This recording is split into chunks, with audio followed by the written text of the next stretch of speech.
All right. So, as you may or may not know, I am a HBCU behavioral health ambassador, and my responsibility in being that ambassador is I interview undergrad students and talk to undergrad students about careers within psychology, and that could either be within classroom settings where I do presentations, but also like one-on-one career chats.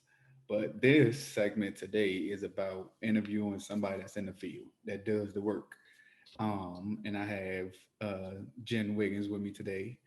Um, I will let her introduce herself and say all the amazing things she does. So we're gonna start with that. My name is Jen Wiggins, pronouns she, her. I am a master's level clinician providing work. How would I describe this? So I'm a licensed professional counselor, but I specialize in a number of different things. And so I would say I'm a trauma specialist, but I also tend to focus on working with marginalized communities. And that tends to be with folks of colors, folks that identify as having disabilities, along with folks who might have immigrant identities, first generation folks, all of those kind of identities.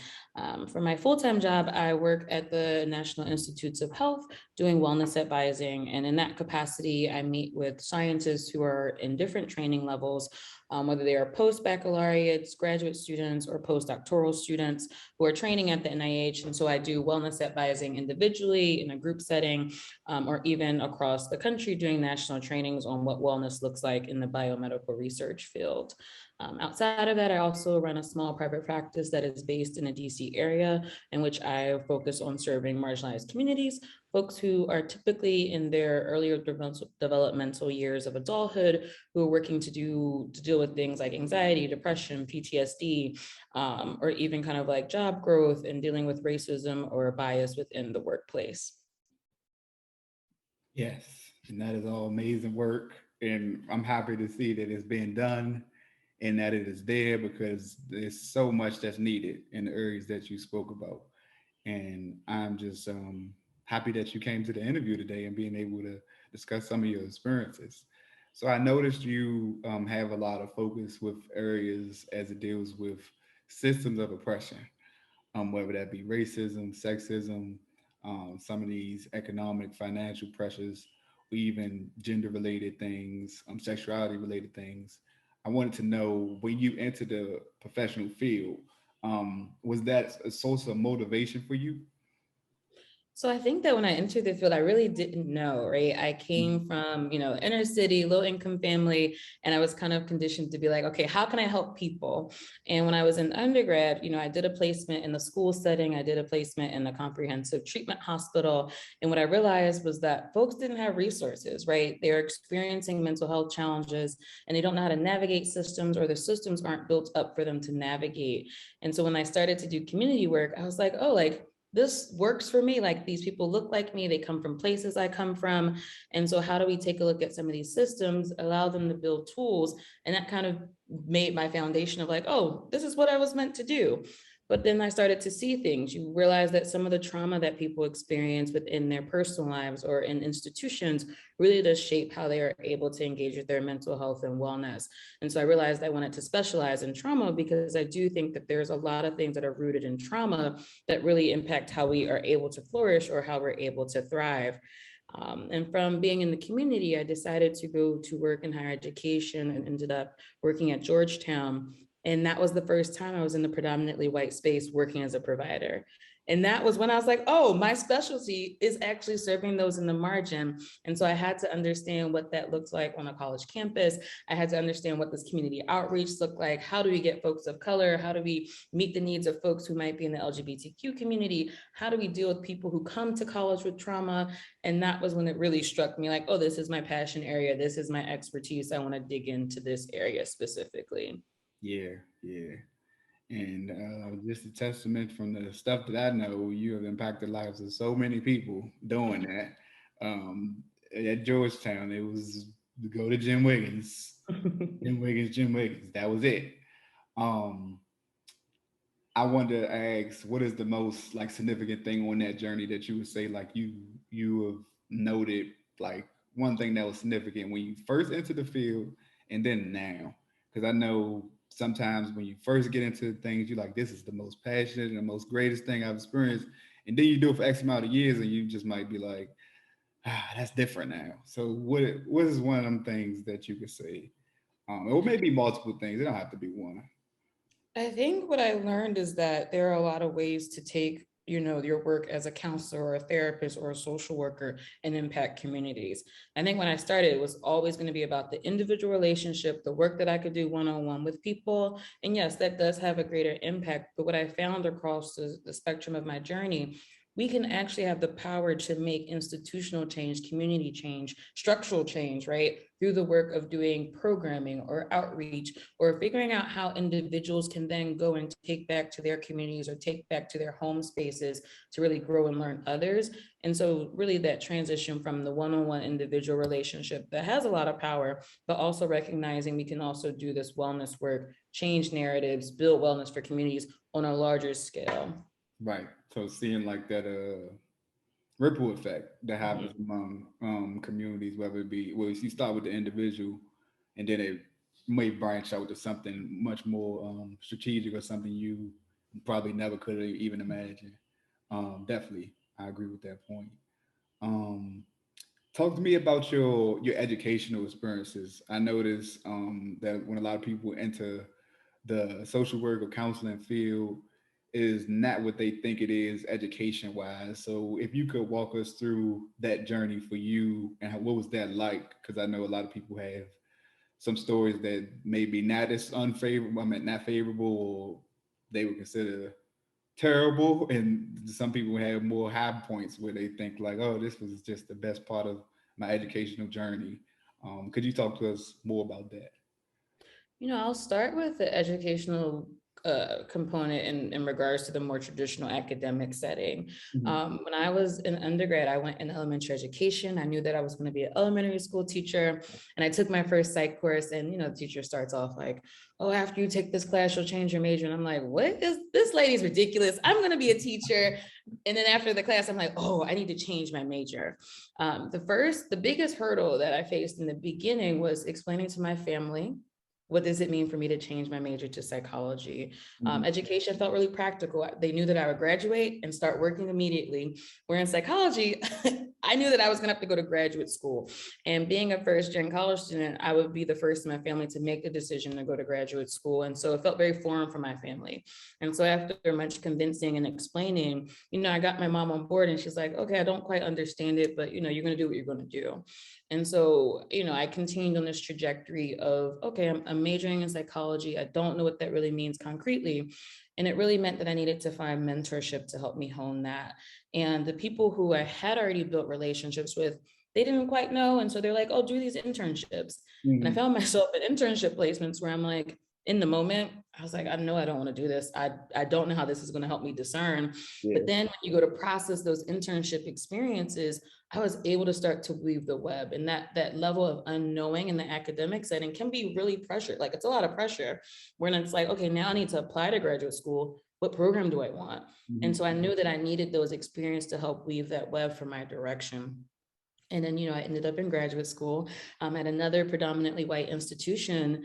And that was probably the hardest time I had academically. Like I went to predominantly white schools since I was in ninth grade. So it wasn't the people I was in class with, it was the experiences that they were coming to classes with. And my fear that the people that I knew I wanted to help, I didn't trust my peers to help those people. Right. And I felt ostracized in the classroom, which was an honest experience. And so I was doing reproductive health counseling and working full time. And I had peers who were going to school part time, folks who went to school full time and didn't have to work. And that wasn't my experience of working, from 6 to 3 and then commuting to campus and sitting in the classroom. And that for me was a heavy lift. Yeah. And, I go to my mom and I'm like, yeah, I don't think I want to do this anymore. And she's like, well, you took out those loans, so you're going to keep doing it. That's And so the it. compromise that I found in that moment was to go to school part-time to finish my master's. Okay. And between that time of switching to part-time and finishing out the program and really stepping into this idea of what it meant to be a therapist, what it meant to be to serve communities, it honestly reignited my passion by doing that work outside of the classroom. I think that we often think about learning as like, okay, what did the teacher teach me? What was in the book? you learn the most in the therapeutic field being one-on-one with clients, being in the community, seeing someone's symptoms, seeing how they impact functioning. And that was where I do think the true learning happens. And so being able to be on the ground, hands-on, trying to take some of the theories and the things that you learn in school, but to see what it looks like and shows up in people's actual lived experiences, which you can't always account for. And I would say that has been my biggest learning point. And so whether it's like, how do I get people to understand their wellness, to what motivates people to make change, or to what resources might people need to even think about considering their wellness. And those are the places I think that I learned the most. And it feels the things that really fuels my passion is the Mhm. ability to learn in spaces in which you least expect to learn. Yeah, yeah. And I think that's so important for not only just the field in general, but particularly the specialty area specialty that you focus on with trauma. One of the things that when what you said made me think of is that I'm currently teaching like younger kids about trauma in boxing gyms. And I was speaking to one of the younger kids, and I was like, "Yeah, this is going to be a safe space." He was like, "No, don't say that. Don't say that," because he was like, all these teachers in school, when they say safe space, it just means somebody gonna snitch. So one of the things that I've learned is that, like you said, one of the most meaningful things you learn about your area of specialties or expertise is that it's on the ground training, and you pretty much learn from individuals and their experiences, especially when we talk about the youth. Have you had any of those aha moments or like a oh moment or a surprising moment about working with individuals that experience trauma? Like where you go, I know the literature told me this, but the client is telling me this.